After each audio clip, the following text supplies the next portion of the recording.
Kembali lagi bersama saya di materi farmakokinetika obat, model 1 kompartemen terbuka ekstravaskular. Video kali ini akan menjelaskan perhitungan farmakokinetika obat yang mengalami proses absorpsi secara oral.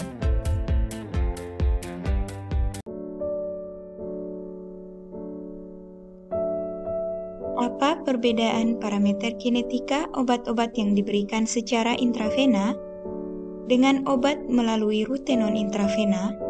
Dalam hal ini adalah melalui rute oral. Pada pemberian intravena, obat tidak mengalami proses absorpsi karena dianggap obat terabsorpsi sangat cepat ke dalam pembuluh darah, sehingga pada pemberian intravena, ketersediaan hayati atau jumlah obat yang mencapai sirkulasi sistemik dianggap 100%. Sedangkan pada pemberian oral, obat harus mengalami proses absorpsi di saluran cerna sebelum masuk ke dalam pembuluh darah. Hal ini menyebabkan beberapa obat memiliki ketersediaan hayati atau nilai bioavailabilitasnya kurang dari 1 atau kurang dari 100%.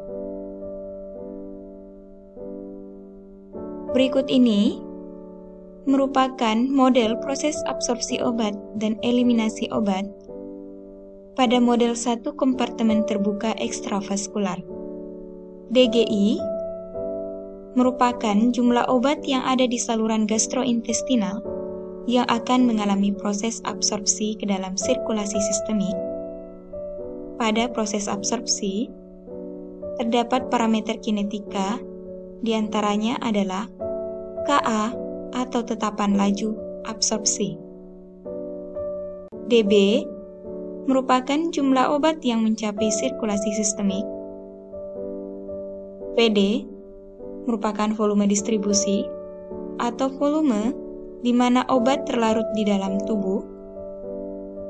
Pd dapat diperoleh dengan rumus dosis bagi konsentrasi plasma.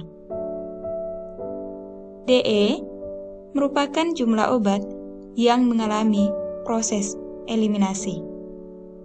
Laju perubahan obat di dalam tubuh per satuan waktu atau dituliskan dDB per dt itu sangat tergantung pada obat yang mengalami proses absorpsi di saluran cerna dan juga obat yang mengalami proses eliminasi, sehingga dituliskan rumus dDB per dt, laju perubahan obat per satuan waktu, sama dengan dDGI per dt kurang dDE per dt, atau laju perubahan obat di saluran cerna kurang laju perubahan obat per satuan waktu yang mengalami proses eliminasi.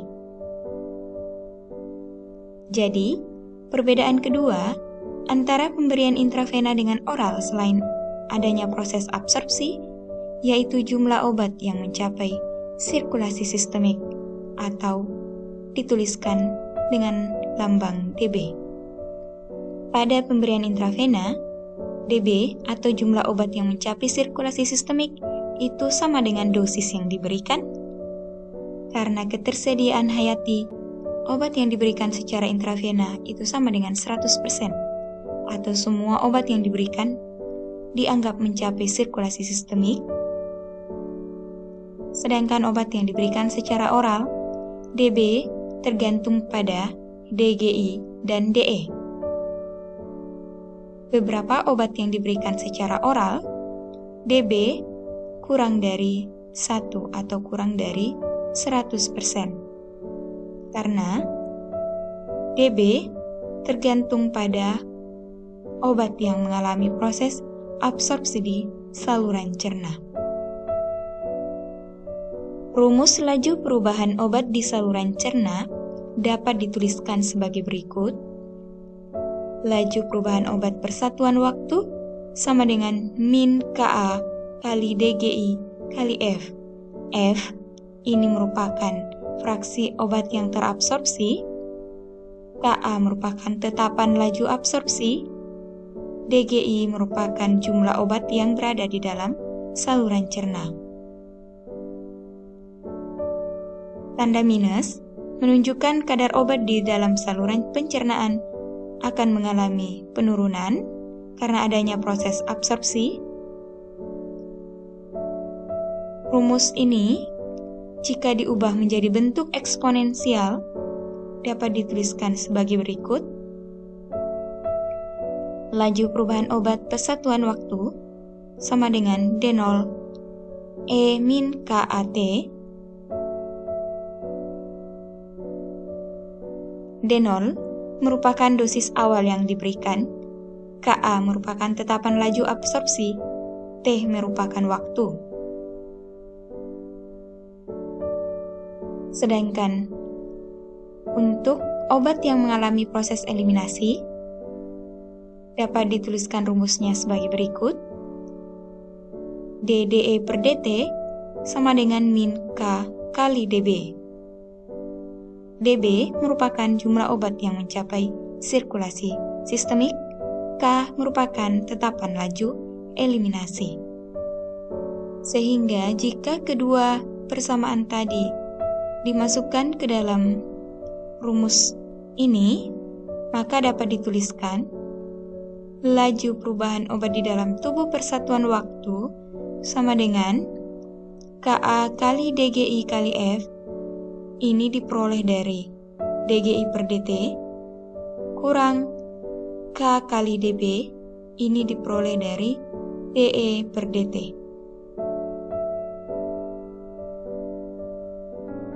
Atau bisa juga dituliskan laju perubahan obat di dalam tubuh sama dengan F KA D0 eksponen min KAT kurang K DB.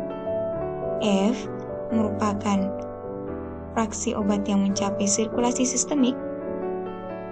Karena rumus ini merupakan rumus pemberian oral, sehingga nilai F sangat diperhitungkan. KA merupakan tetapan laju absorpsi, D0 merupakan jumlah obat yang diberikan atau dosis obat, KA merupakan tetapan laju absorpsi, T merupakan waktu, K merupakan tetapan laju eliminasi, DB merupakan jumlah obat yang mencapai sirkulasi sistemik.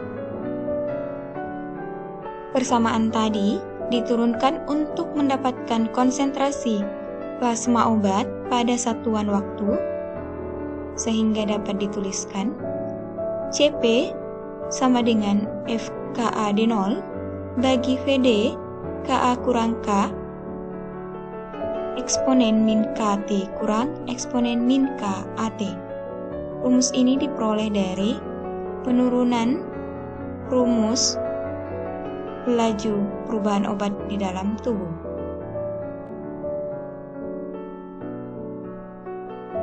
Atau persamaan ini dapat disingkat sebagai berikut.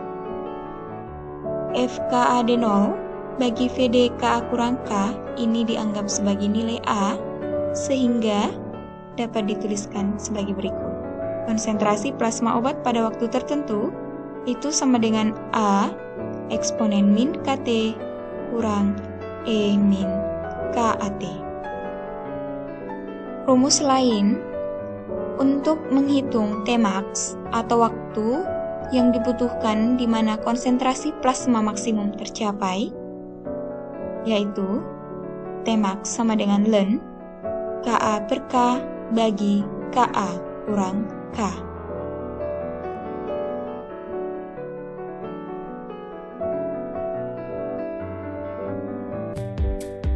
Terima kasih sudah belajar farmakokinetik bersama saya.